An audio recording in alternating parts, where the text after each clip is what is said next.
Hello, students. Well, this is a poem, A Psalm of Life by Henry Wadsworth Longfellow.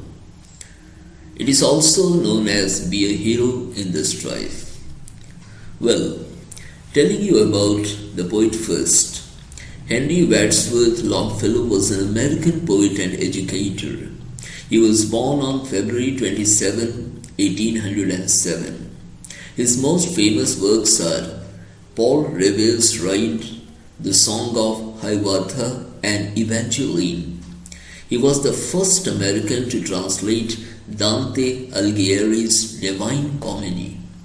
Longfellow wrote many lyric poems known for their musicality and often presenting stories of mythology and legend. He became the most popular American poet of his day. His first major poetry collections were Voices of the Night, published in 1839, and Ballads and Other Poems, published in 1841. Longfellow died on March 24, 1882. His poem, A Psalm of Life or A Song of Life, has the subtitle, What the Heart of the Young Man Said to the Psalmist. He wrote this poem after the death of his first wife, while thinking about how to make the best of life. Its inspirational message has made it one of his most famous poems. It is a poem of religious emotion, published in October 1838. It is a didactic poem, a poem with a moral message. The poet invokes mankind to follow the path of righteousness and encourages to focus on the present and live the short human life boldly and enthusiastically. The poem highlights the views of the poet about how to make the best use of life. He advises men to be heroes in their lives. He asks them to think and stay in the present without ever thinking about the past or the future.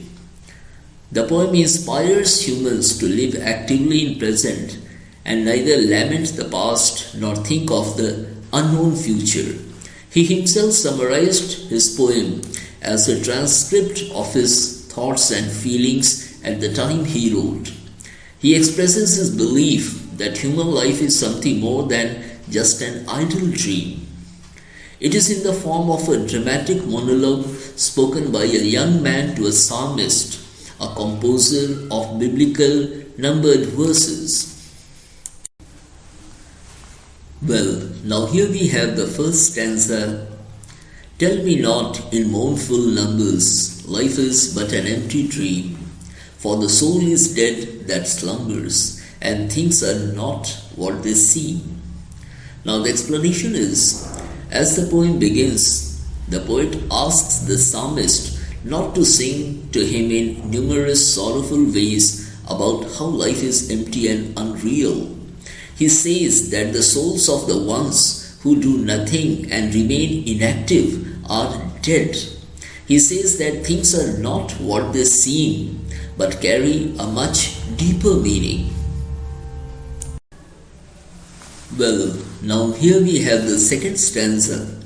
Life is real, life is earnest, and the grave is not its goal. Dust thou art, to dust returnest, was not spoken of the soul. Now, in these lines, the poet says that life is very much a fact, a reality, and is not just a dream. It is not meant just to do nothing all life and go straight to the grave. He says that life carries a much deeper and intense meaning. One should remain active and live a meaningful life.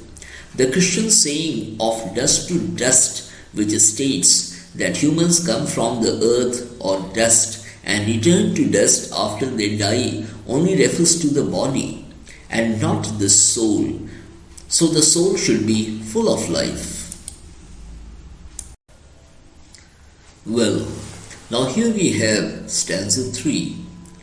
Not enjoyment and not sorrow is our destined end or way, but to act that each tomorrow find us farther than today. Now, here the poet Longfellow states that joy and sorrow are not the way or end of life. One just needs to remain active so that every following day one finds oneself ahead, to have made some progress with the passage of time. The feeling to have gone farther must always be there every day. And now we come to stanza 4. Art is long and time is fleeting, and our hearts, though stout and brave, still like muffled drums are beating funeral marches to the grave. Now the poet says that humans continue to work all life, and time is always on the move and fleeting without ever stopping. Although human hearts are strong and courageous, they too continue beating like closed drums inside the human body. But ultimately, with each beat, they bring humans closer to the death, and therefore seem to be funeral marches to the grave. Now, here we have stanza 5. In the world's broad field of battle, in the bivouac of life, be not like dumb driven cattle, be a hero in the strife.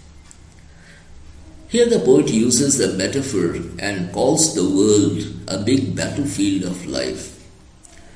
He implores humans not to live like dumb and driven cattle enclosed in a camp. He means to suggest that one should not stay confined, but open up and move ahead to face the challenges of life boldly and bravely, and be a hero in the battle of his life. Now comes stanza 6. Trust no future, however pleasant. Let the dead past bury its dead.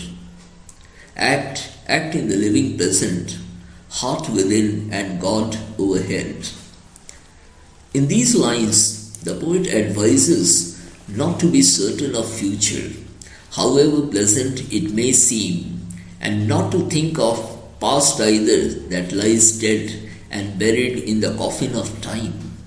He implores strongly to focus on the present and act wholeheartedly in plain view of God overhead in heaven. Now, here we come to stanza 7. Lives of great men all remind us we can make our lives sublime, and departing, leave behind us footprints on the sands of time. These lines are highly inspiring when the poet speaks of the great men who with their thoughts and actions inspire mankind to live a fine life, a life worth living. When they died, they left their footprints on the sands of time, a rich legacy to continue to guide mankind forever.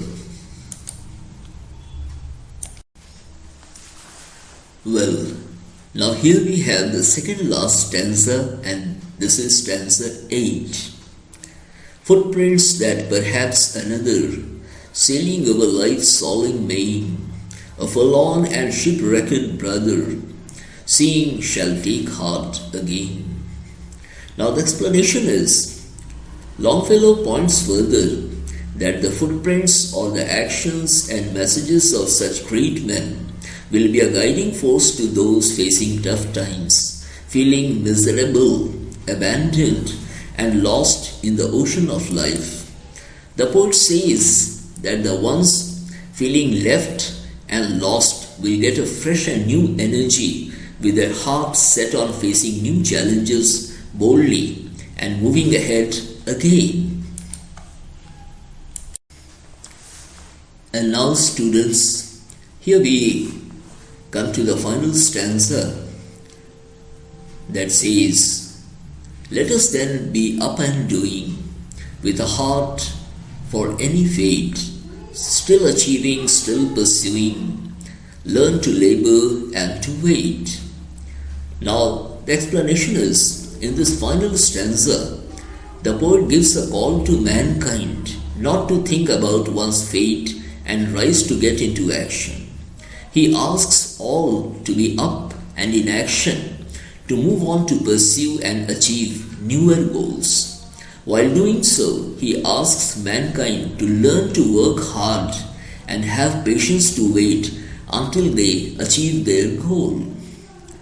To Longfellow, life is full of possibilities, and one can achieve higher goals by making the full use of time, by working hard and having confidence in one's abilities. So here I come to the end of the explanation of this poem. And students, if you have subscribed to my channel, thank you. If you haven't, and if you subscribe, I promise that I'll be coming up with quality videos for you from time to time so that you understand the text very well. Thank you.